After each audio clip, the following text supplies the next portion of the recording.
It's hard. It's very hard to see a man like that as he gets older, to be as he is. He's 70 this year and he's still got a fine stature and he's still a good-looking man and he should still be enjoying these years, but he's not really.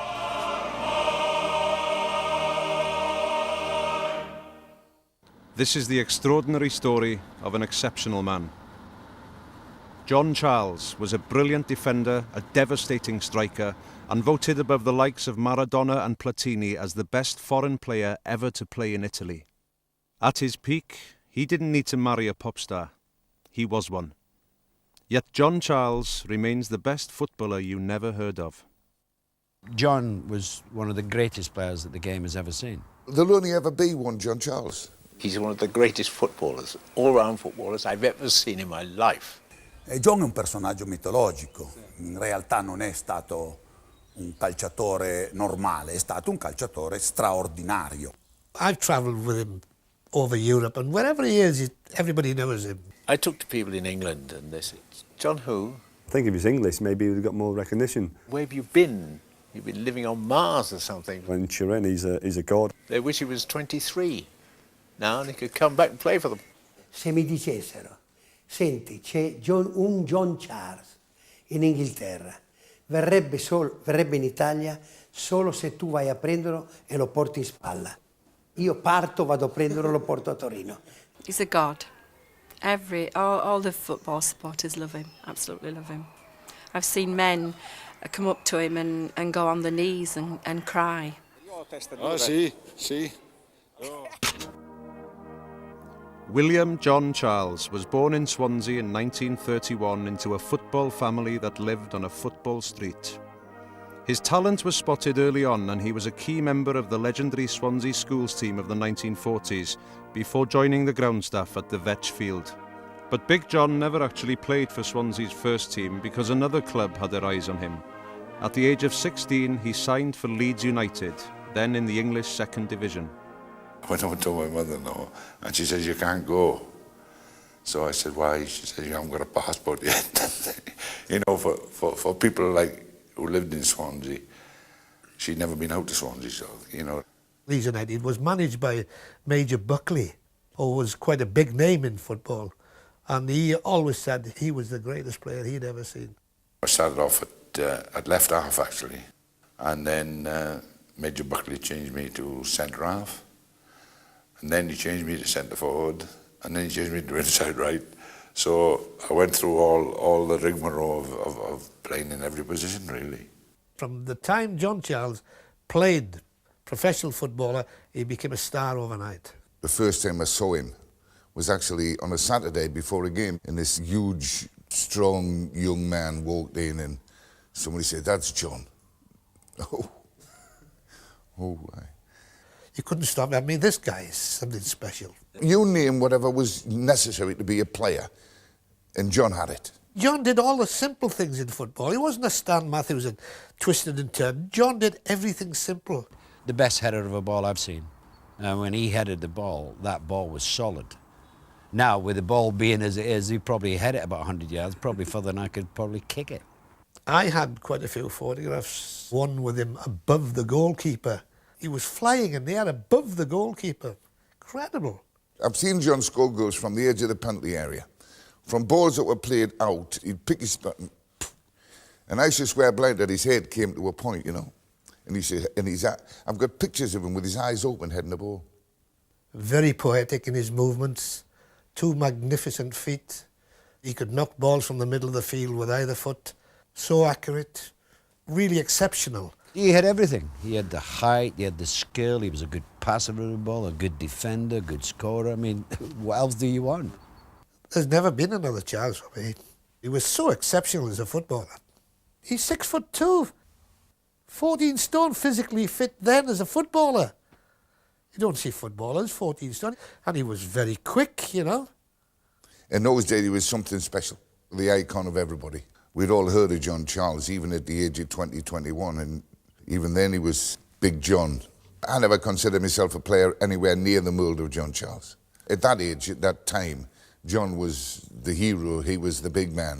Probably the first player to be called the king. There's only one king in Leeds, and that's without a question John Charles. Everybody loves him. The name was apt. He was the king. Never be anybody like him. John Charles became a football sensation. His awesome record while at Leeds simply defies emulation. The big Welshman scored 164 goals in 318 games, yet he only switched to centre-forward in his 5th season at the club. In the 56-57 season, he capped it all by becoming the First Division's top scorer with 38 goals. It was the kind of form that didn't go unnoticed among the continental football elite. Gigi Peronacci was just about the first big agent that happened. He was an Italian, he was a charming man. He frequented my public house because he knew John and I were very close. He would get some information through contact with me. He would ask, you know, personal questions about one thing and another. I'm almost positive he came over specifically to watch John Charles. A scout from Italy, Gigi Peronacci, came up and said, "I want you to go to Lazio, John."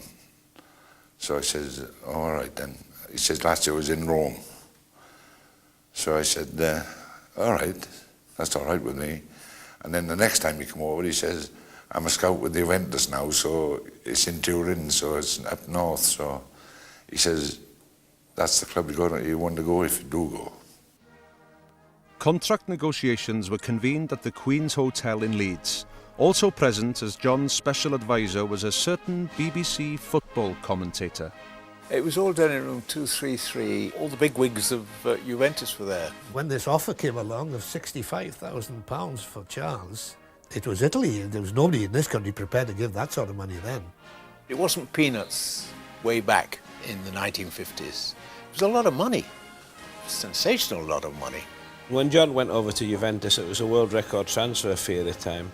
Nobody in Leeds wanted John Charles to go to Juventus. They didn't want to lose him, that's why. But they were delighted if it was going to be good for John, because he was an absolute hero in Leeds. This is the relationship that John had with the Leeds supporters. And I think this has been the basis of his success in football. Everybody likes him.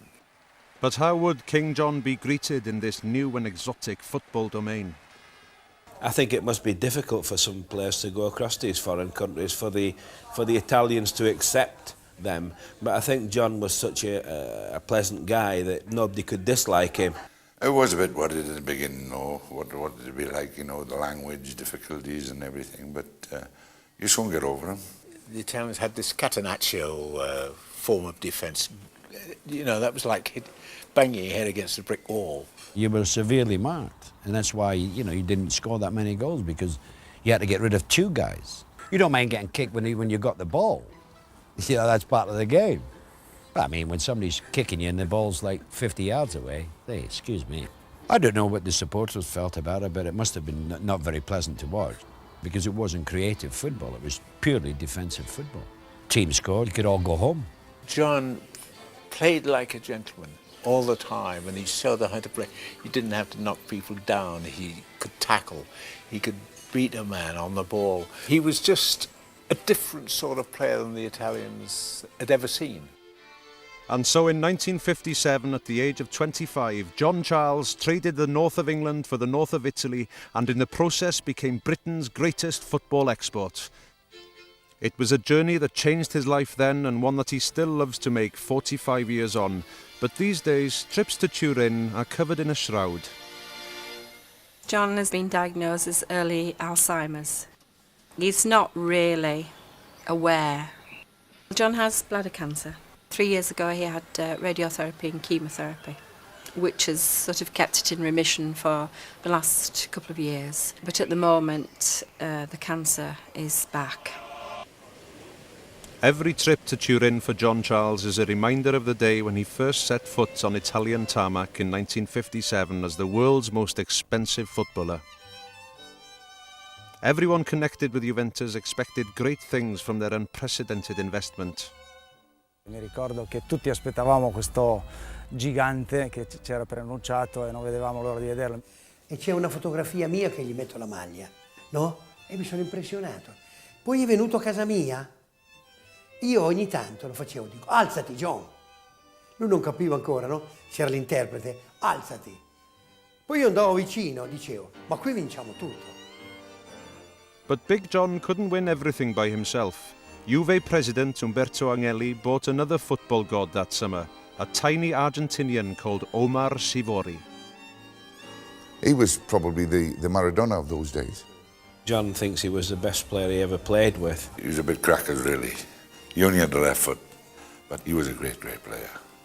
John told me once, he said, he's the greatest linguist in football. He can say, I am the greatest footballer in the world, in every known language. Though both men were fluent in the universal language of football, verbal communication between them was initially more of a problem. It was very difficult to speak to him, sort of thing, no? And it was difficult to speak to me as well because we couldn't understand the language, sort of thing, no?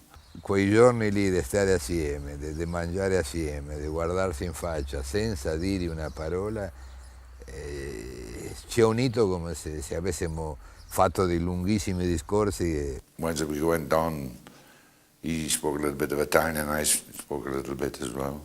So we got on very well together. Senz'altro che ci siamo trovati benissimi, anche se eravamo totalmente diversi. Sivori was John's best pal. That friendship transferred to the field in devastating fashion. The Charles Sivori partnership led Juve to the Italian title at the first attempt. Juventus then went on to 3 championships and 2 Italian Cups in 4 seasons, one on the coattails of their peerless strike force, in which John Charles was the dominant figure. How dominant? His statistics are the stuff of mythology. 34 games, 28 goals and the Golden Boot in his first season. 93 goals in 150 league appearances in black and white stripes. He was a bona fide goal machine with a proto-Maradona at his side. Uno argentino e uno nordico. È stata veramente una fusione fantastica. Ah, si sono combinati molto bene, era una coppia fantastica. La nostra difesa era tranquilla perché aveva un attacco che un gol lo facevano. Lei sa cosa? Noi partiamo da 1-0. We had at that time 2 players, John Charles and Omar Sivori, so different but so unique, you know, so complementary, you know. And John Charles was something special, not just for me, but for all the Juventus world. But there was one area in which little Omar had Big John absolutely beat. He was a nasty little son. Oof, he was one of the dirtiest players I played with. Sivori was getting plenty of flack, and if you accept it, they'll trample all over you. Quando Sivori picchiava qualcuno e poi lo rincorrevano per dargli delle botte, lui si metteva dietro a John perché così si sentiva protetto. John said, you've got to play the game by the rules. You do not knock people around and foul them. And here's this little rascal who kept doing that. And John had to keep going to remonstrate with him, say, don't do that. He kicked somebody and I thought he was going to be sent off, actually. So I just, at the spur of the moment sort of thing, I cracked him across the face. I said, don't do it again now, man. Frustratingly for his teammates, the gentle giant never responded to provocation. Obviously, he was a target for some of the hard men. He just brushed it aside. I think John thought, I'm above all that, and he just got on with his game. John Charles didn't have to stoop to that sort of thing because he was such a good player. When you look at the size of him, you know, he's a huge man. It would be a brave man that picked on John Charles. John was just one of them players, nothing got to him. Fisicamente, non so, gli avversari si aggrappavano alla maglia, lui li tirava via come avesse un rimorchio dietro, aveva una forza immane. Allo stesso tempo non sfruttava questa sua forza per prevalere sugli altri, perché era buono, non so, se uno si faceva male si fermava, buttava fuori la palla, era un gentleman. There was one match against Turin, I think, and I didn't hurt him, but I bumped into a fella. I was on my way to goal and I stopped the ball and just kicked into touch, and all of a sudden everybody, oh, the gentle giant never likes to hurt anybody. He didn't think football was a game which you had to knock people down and you had to foul people. And if there was a collision between an opponent and John, he'd pick the opponent up You had no fear of playing against them because you know it was got to be a fair game. Whoever came out on top, well, that was it. It was fair. He once said to the Juventus people, listen, if I've got to knock them down to get the ball off them, I don't want to play. Una volta solo l'ho visto arrabbiato. E ho visto che quelli dell'Alessandria si era in Coppa Italia, siamo andati ai tempi supplementari perché allora c'erano l'eliminazione diretta. Siamo andati ai tempi supplementari, si è arrabbiato realmente perché l'hanno picchiato e ha cominciato a spallate, ha fatto 4 gol. Eravamo 2-2 a fine della partita regolamentare, abbiamo vinto 6-2. E noi gli abbiamo detto appunto, John, continua così tutte le domeniche che noi ci riposiamo. John never ever did anything nasty. I think I got booked 4 times over there. It was size of nothing, and he didn't get anything. No, he was aptly named as well, the Gentle Giant. I think he really is such a nice guy that when he was here he would have made such a lot of friends. And he must have done because they're all still friends now. He's such a nice man. I think he was very popular off the field. He learned the language and he mixed in with the people. So.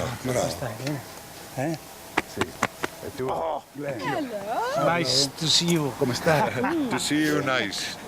You can't help but like him.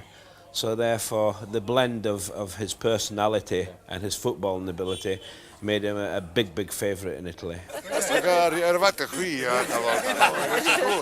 Lo considero un grande privilegio aver giocato con John, un grande privilegio. E però più del privilegio di aver giocato è di aver conosciuto l'uomo, di averlo frequentato. Oserei dire che auguro a tutti quelli che mi ascolteranno di poter conoscere nel corso della loro esistenza un uomo come John. Grande giocatore di calcio, ma un uomo veramente incredibile. Left back. Left back. Alla sinistra. Left back as well. The fondness for this gentle giant, born over 40 years ago, continues to be felt to this day. On every return to Turin, he is greeted by former teammates like a long-lost and admittedly very tall brother.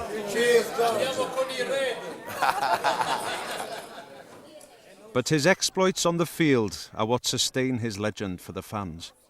He doesn't understand why people think he's so wonderful. It's years since John Charles played for Juventus, but the older people applaud it, and even the youngsters in Turin know John Charles. Thank you, John. Okay. You are the best. Thank you for coming. You are the best. Andiamo domani a festeggiare alla grande. Speriamo. È sempre Forza Juve. He was a hero in Turin. He was the king. Everybody still recognises him and he's still a hero over there. Ciao, parla inglese, sì. Poco. He actually came out to Juventus to see me when I was out there, and actually when it was there, like, you've seen all the supporters, even walking through Turin, you know, it was John Charles. This is the king, really. You know, this is like, no, John Charles. I weren't really bothered about who I was. I've been supporting Juventus since your time. Oh, Juventus, yeah. John Charles, Omar Sivori. You're getting old. Yes, 51.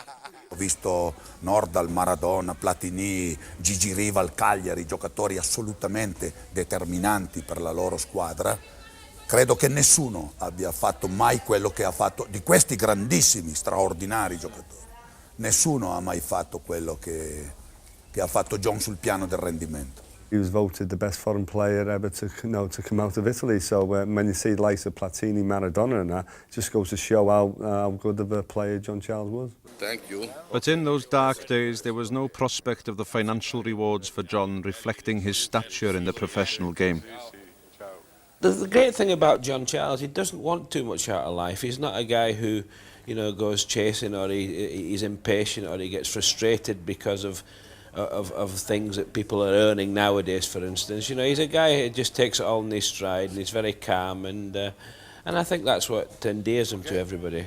Football has always been his life, and he was never really interested in. He's certainly not interested in having a lot of money. In the days I played, it wasn't money that, you know, made them play, sort of thing. It was, they wanted to play. I'd love to have thought that John could have got more money, but it wasn't available in those days. They were exploited. You know, they were great guys, but the money all went to the directors in their coffers. The players got nothing. When I started football, top money was £10 a week. When I finished, it was £15 a week. International football, if you played, he got 20 pounds per match. What Roy Keane gets in 1 week now, John would have to have played for about 60 years. He would have been on £50,000 a week, he would have. There would have been no one earning more than Charles. He was born at a time when there was no money in the game. As long as he's been able to, you know, go out or smoke or do the things he's wanted to do. He's never wanted a lot, hasn't John?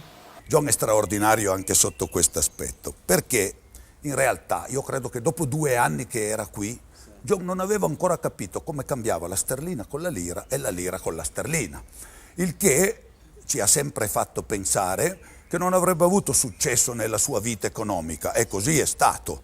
As far as John is concerned, you live on fresh air. John doesn't know where money comes from, how you pay bills, what you have to pay, how you live, how you buy food.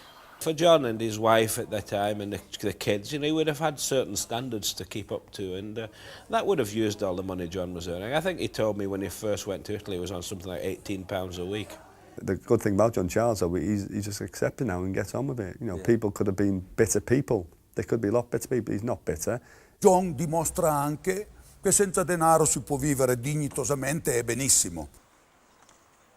It's a special day for John Charles. He's come back to his former kingdom to greet about 40,000 of his former subjects. He may never get another chance. I think that will be the last time, you know, because I'm getting older as well, and they're getting older as well. So I don't think, you know, it'll happen again, really.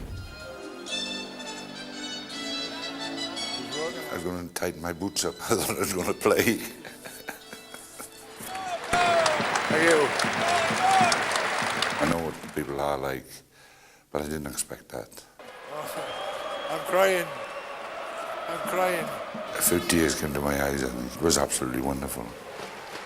20, 30, or maybe 40,000 people there. It was unbelievable.